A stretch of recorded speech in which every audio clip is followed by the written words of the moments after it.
जय श्री कृष्णा मित्रों। आज मैं आप सबको कामिका एकादशी की कथा सुनाने जा रही हूँ। युधिष्ठिर ने पूछा, गोविंद वासुदेव, आपको मेरा नमस्कार है। श्रावण के कृष्ण पक्ष में कौन सी एकादशी होती है, कृपया उसका वर्णन कीजिए। भगवान श्री कृष्ण बोले, राजन सुनो, मैं तुम्हें एक पापनाशक उपाख्यान सुनाता हूँ, जिसे पूर्व काल में ब्रह्मा जी ने नारद जी के पूछने पर कहा था। नारद जी ने प्रश्न किया, हे भगवान, हे कमलासन, मैं आपसे यह सुनना चाहता हूँ कि श्रावण के कृष्ण पक्ष में जो एकादशी होती है उसका क्या नाम है, उसके देवता कौन हैं तथा उससे कौन सा पुण्य होता है, प्रभु यह सब बताइए। ब्रह्मा जी ने कहा, नारद सुनो, मैं संपूर्ण लोगों के हित की इच्छा से तुम्हारे प्रश्न का उत्तर दे रहा हूँ। श्रावण मास में जो कृष्ण पक्ष की एकादशी होती है उसका नाम कामिका है। उसके स्मरण मात्र से वाजपेयी यज्ञ का फल मिलता है। उस दिन श्रीधर, हरि, विष्णु, माधव और मधुसूदन आदि नामों से भगवान का पूजन करना चाहिए। भगवान श्री कृष्ण के पूजन से जो फल मिलता है वह गंगा, काशी, नैमिषारण्य तथा पुष्कर क्षेत्र में भी सुलभ नहीं है। सिंह राशि के बृहस्पति होने पर तथा व्यतिपात और दंड योग में गोदावरी स्नान से जिस फल की प्राप्ति होती है वही फल भगवान श्री कृष्ण के पूजन से भी मिलता है।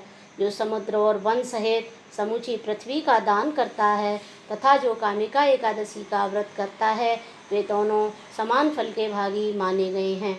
जो ब्याई हुई गाय को अन्यान्य सामग्रियों सहित दान करता है उस मनुष्य को जिस फल की प्राप्ति होती है वही कामिका एकादशी का व्रत करने वाले को मिलता है। जो नरश्रेष्ठ श्रावण मास में भगवान श्रीधर का पूजन करता है उसके द्वारा गंधर्वों और नागों सहित संपूर्ण देवताओं की पूजा हो जाती है। अतः पाप भीरु मनुष्यों को यथाशक्ति पूरा प्रयत्न करके कामिका एकादशी के दिन श्री हरि का पूजन करना चाहिए। जो पाप रूपी पंख से भरे हुए संसार समुद्र में डूब रहे हैं उनका उद्धार करने के लिए कामिका एकादशी का व्रत सबसे उत्तम है। अध्यात्म विद्यापरायण पुरुषों को जिस फल की प्राप्ति होती है उससे बहुत अधिक फल कामिका एकादशी व्रत का सेवन करने वालों को मिलता है।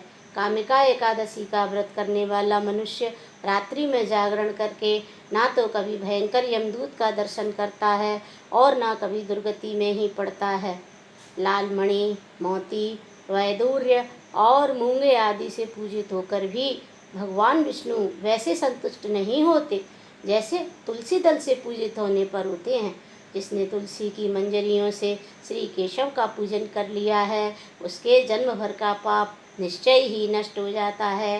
या दृष्टा निखिला संग समनी स्पृष्टा वा पुष्पावनी रोगाणाम अभिवंदिता निरसनी सिक्तांतक त्राशिनी प्रत्यासत्ति विधायिनी भगवतः कृष्णस्य संरोपिता न्यसता तच्चरणे विमुक्तिफलदा तस्यै तुलस्यै नमः। जो दर्शन करने पर सारे पाप समुदाय का नाश कर देती है, स्पर्श करने पर शरीर को पवित्र बनाती है, प्रणाम करने पर रोगों का निवारण करती है, जल से सींचने पर यमराज को भी भय पहुंचाती है, आरोपित करने पर भगवान श्री कृष्ण के समीप ले जाती है और भगवान के चरणों में चढ़ाने पर मोक्ष रूपी फल प्रदान करती है, उस तुलसी देवी को नमस्कार है। जो मनुष्य एकादशी को दिन रात दीपदान करता है उसके पुण्य की संख्या चित्रगुप्त भी नहीं जानते।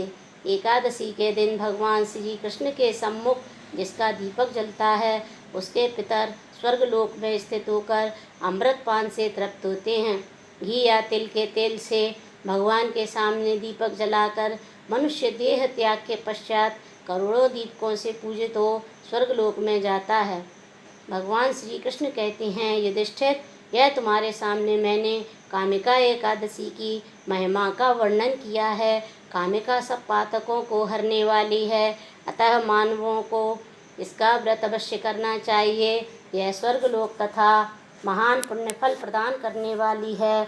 जो मनुष्य श्रद्धा के साथ इसका महात्म श्रवण करता है वह सब पापों से मुक्त हो श्री विष्णु लोक में जाता है। जय श्री कृष्णा।